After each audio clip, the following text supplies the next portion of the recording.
You didn't feel any pain when the quirk hit, and that was the most terrifying part.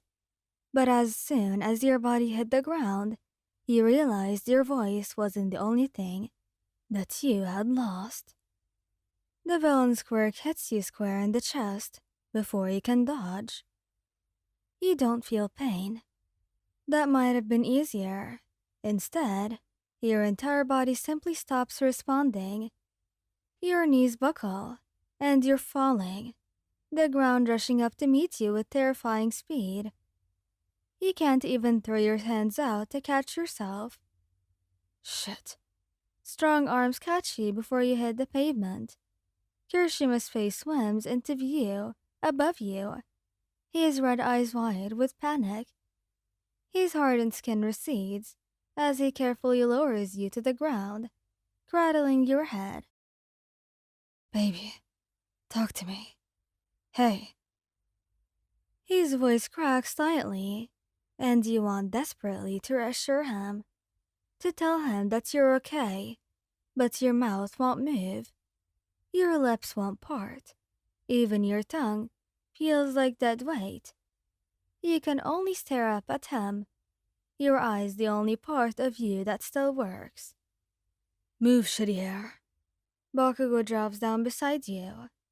His gauntlets already discarded somewhere behind them. He screams an ice can over you, frantically, hands hovering like he's afraid to touch you. What the heck happened? What did that bastard do? I don't know. Kirishima's hand cups your cheek, thumb stroking your skin. They're not moving. Katsuki, they're not saying anything. You want to scream. That you're conscious. That you can hear every word. That you're terrified and you need them to understand. But nothing comes out. Your chest rises and falls with shallow breaths. But that seems to be the only thing your body remembers how to do automatically. Bakugo leans closer, his sharp gaze locking onto yours. Something shifts in his expression, the analytical look he gets during combat. Their eyes. Look at their freaking eyes. Ijiro. They're tracking us. What? Kirishima's face appears next to Bakugo's, and you move your gaze from one to the other. The only confirmation that you can give. Oh, thank God. Kirishima breathes out, his shoulders sagging with relief. You're in there, sweetheart.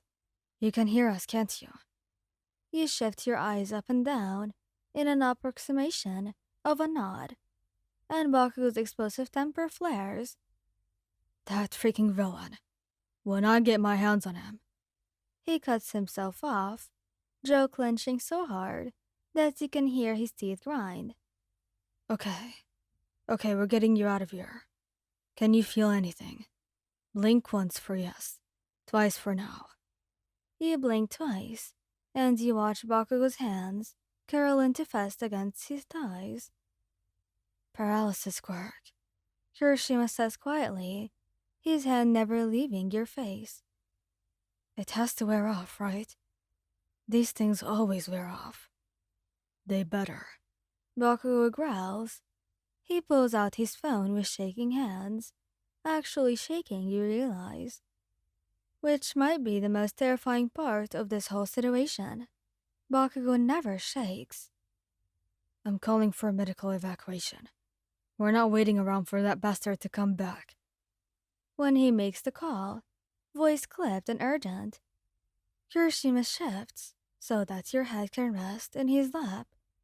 His fingers card through your hair in that soothing way he always does when you're anxious. Everything's going to be okay, he murmurs, and you wish you could tell him that you're more worried about them than yourself right now. But you can't. The fear in Kirishima's eyes, the barely contained fury, radiating off Bakugo. It's way worse than the paralysis that was happening to you. You're the strongest person we know, remember? You've gotten through worse than this. Have you, though? You're not so sure. Evacuation's 3 minutes out. Bakugo slides closer, and then his hand is on your arm, thumb pressing against your wrists, like he's checking your pulse. Listen to me. I know you're scared. Don't give me that look, I can see it in your eyes. But you're going to be just fine, Wayan. This is temporary. It has to be. The conviction in his voice almost makes you believe him. Remember when he told us that we worry way too much? Kirishima tries to smile, but it wobbles at the edges. You said that we were overprotective, and that you could handle yourself in a fight. We're never letting you forget this. You know, Katsuki's going to be impossible. Damn right I am. Bakugo mutters. But his hand moves from your wrist to lace his fingers through yours. You can't squeeze back, and you see the frustration flash across his face when he realizes it. When you can move again, I'm personally training you to dodge every freaking quirk in existence. We're going to do reflex drills until you can dodge in your sleep. You want to roll your eyes, want to tell him that's excessive even for him, want to make a joke about how you'll be dodging his explosions for the rest of your life at this rate. The medics are going to take good care of you. Kirishima says softly, his other hand finding yours as well, sandwiching it between his and Bakugo's. And we're not leaving your side. Not even for a second. Obviously. Bakugo scoffs, like we trust anyone else with them. In the distance, you hear the whir of helicopter blades, and relief courses through you, even when you can't express it. But then something else happens. A tingling sensation in your fingertips. It's faint, barely there, but it's something. And somehow, you manage to twitch your pinky. Holy shit. Did you see that? Katsuki, their finger moved. Bakugo's eyes snapped to your hand, and you swear you've never seen him look so relieved. Do it again. You concentrate hard, and this time, you manage to curl your finger slightly against his palm. It's weak, but it's movement. I knew you could do it.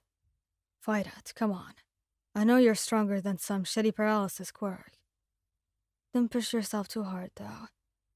Let it wear off naturally. We're just glad you're okay. The helicopter touches down nearby, medical personnel rushing towards you with a stretcher, but you barely notice them. Your eyes are locked on your two boyfriends, on Kirishima's tearful smile, and Bakugo's fierce determination, on the hands holding yours like they'll never let go. You still can't speak, can't tell them you love them, can't promise you'll be more careful next time. But you blink slowly, deliberately, hoping they understand everything you're trying to say. From the way Kirishima's thumb brushes across your knuckles, and Kirishima presses a gentle kiss to your forehead, you think maybe they actually do get it. We've got you, they say, and you've never been more certain of anything in your life. No matter what happened, and no matter how much you can actually move, they're going to be by your side, and you're going to be safe with them. Thank you guys for listening. I hope you liked this video. Please don't forget to subscribe, like, and share. And goodbye!